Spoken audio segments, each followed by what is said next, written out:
and gentlemen, welcome back to Players Prep, powered by Scorebird. We are down here at the Acme Feed and Seed Company, First and Broadway in the middle of Nashville, Tennessee. You know how we do it. This is one of those times of the show we kind of want to introduce a lot of the new paraphernalia that we're going to start marketing. Not marketing, but Scorebird is definitely something that a lot of people are starting to notice and pay attention to. So what we want to do is we want to start putting on hats, t-shirts, cool stuff like that. We also, in the near future, want to help have you guys help us design what the Scorebird actually looks like. So that way, kind of has an identity. You know what I mean? Mm-hmm. So anyway, this is the recap and review version of our show. And we like to talk about the teams that we actually went and saw last week and then give you kind of a preview of what you need to be looking for this upcoming week. So Jared gets us on the recap start. District 9 we wrapped up last week, but there's some teams that you want to talk about. Absolutely. Starting off in District 12, we got Cascade and Page. And Cascade down 3:25 left to play in regulation. And they have a senior, Marky Gilmore, who gets fouled on a three-point play, hits all three of them. That sparks a 21-point fourth quarter for Cascade to end up winning by 11. So off of that one, nice. Start with the 3 points. Yeah. So and who say free throws aren't important? Are you kidding me? Oh man, wait till you hear this. So next game is in 11 single A. We got Hampshire playing Cornersville. Between the two teams, there were 91 free throws shot. 66 fouls were ruled. I'm about to say, how was there any kids left to play the game? Each team lost 3 people during an overtime game. So not only were there fouls, but it was close the whole time. And Cornersville, 23 of 46, pretty bad. Hampshire, 20 of 45. So both teams struggling, but the Bulldogs held 48-34, ended up winning 84 to 79 at overtime. So that was a big game. And then the biggest one that I found was Summit playing Franklin. Summit, a relatively young school. I think they've only been around for 4 years. They just graduated their first senior class. So 11 AAA. They are playing Franklin. And for Summit, they had a freshman, Lewis, and then brothers, Ty and Jordan Carter, who combined for 43 of the team's 74 points. Lewis had 19 of them, and they ended up winning 74-70 not in overtime, but in regulation. So that was their first ever win against Franklin. So that's a big-time game for some really young kids. I'll tell you what, that district tournament here in about another week or so, it's going to be crazy because everybody's kind of beating up on everybody. We talked about Brentwood a couple of weeks ago, beating Brentwood Academy, but Brentwood has been the class of that district for the last 2 or 3 years, but everybody's, again, they've lost a game, and Franklin beat them about 3 weeks ago, I think, and everybody else is beating up on each other. And those SEC districts. Something like that. It's going to be interesting to watch to see who comes out of that. I know some people were surprised about that Brentwood Academy game a couple of weeks ago because we knew how good BA was. They were undefeated at the time. But then just like what you talked about, that District 11 is extremely tough. Yeah. The Critchlows, the Matthews, and those guys from Franklin have always made it a competitive district. And of course, you're seeing their successes at Brentwood, man. I mean, it's no doubt that that's one of the more competitive districts, especially that we kind of talk about. Absolutely. So, what about the review side? Or you got another team? No, that's it for me. He's good. That's all the recap we're doing.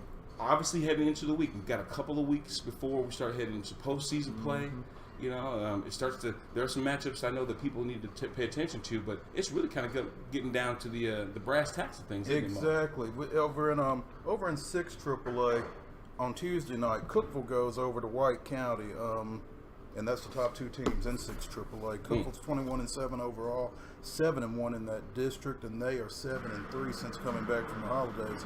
White County's 23-2; they're undefeated, 8-0 in the district. They've won 8 in a row here, and they beat Cookeville 61-58 at Cookeville earlier in the year. So White County can all but wrap up the regular season with a win on Tuesday night in that one. On Friday, up around Clarksville, District 10 AAA, you've got Northwest going to Springfield. Northwest can kind of lock things up with a win. They're 15-9 overall. They're 9-3 in the district, and they've won 14 of 18 since the 1st of December. They beat Springfield 66-63 over at Springfield earlier in the year. Behind Northwest and Kenwood, you've kind of got a log jam there, so Springfield can kind of help themselves out if they can pull off an upset here. They're 14-11 overall, 7-5 in the district, so this is a game that's going to kind of impact seeding for that upcoming district tournament. And in 8 AAA, Columbia can wrap up an outright district championship. They are 17-6 overall, 9-1 in the district. They have got Coffee County coming in on Tuesday, and they go to Franklin County on Friday. Lawrence County is the number 2 team down there. They are 18-5, 9-2. If they can beat Lincoln County, and if Columbia slips in one of those 2 games, they can force a tie at the top of that district. So a few things to look at here as we close out the regular season there. This piece is moving all over the place. Absolutely. This is the time of the season where you can almost see the mindset change. You know what I mean? Especially those teams that are playing well, that know that they have some things to play for well into the postseason. You start to see them think a little bit differently. You see them start to think a little bit differently, and you see teams that maybe haven't had the success that they would like to have had start thinking, okay, let's get ready for the district tournament and let's try to make some noise here. Let's knock somebody off. Let's screw things up for somebody else. Kind of take that spoiler role on. So like you said, mindsets do start to change a little bit right about now. All right, I want to remind everybody that we're down here at the Acme Feed and Seed Company on 1st and Broadway. You need to get out here. This is a pretty cool establishment where you've got an event or something going on. This is the place to post up. It's right across the river from the LP Field, if you don't know where it's at. Before I also have the fellas tell you how to get this valuable information, remind you that we will be seeing so many schools this week, so check back with us for regular updates. And, hey, that's how we get it going. So, fellas, tell everybody how they can find all this valuable source of high school content. Google Play, iTunes App Store. It's a free app. Scorebird is the name of it. You can see all of our videos. You can see all of our sponsors. You can see everything on the app. And you can follow the games where you get live updates for the games. You can also see our videos on Facebook. You can like us there. You can follow us on Twitter, @PlayersPrep, @Scorebird. And like I said, check out all the videos and go to the app like Jared said, and you'll be there. The journey begins right here. That's going to do it for another edition of Players Prep, powered by Scorebird.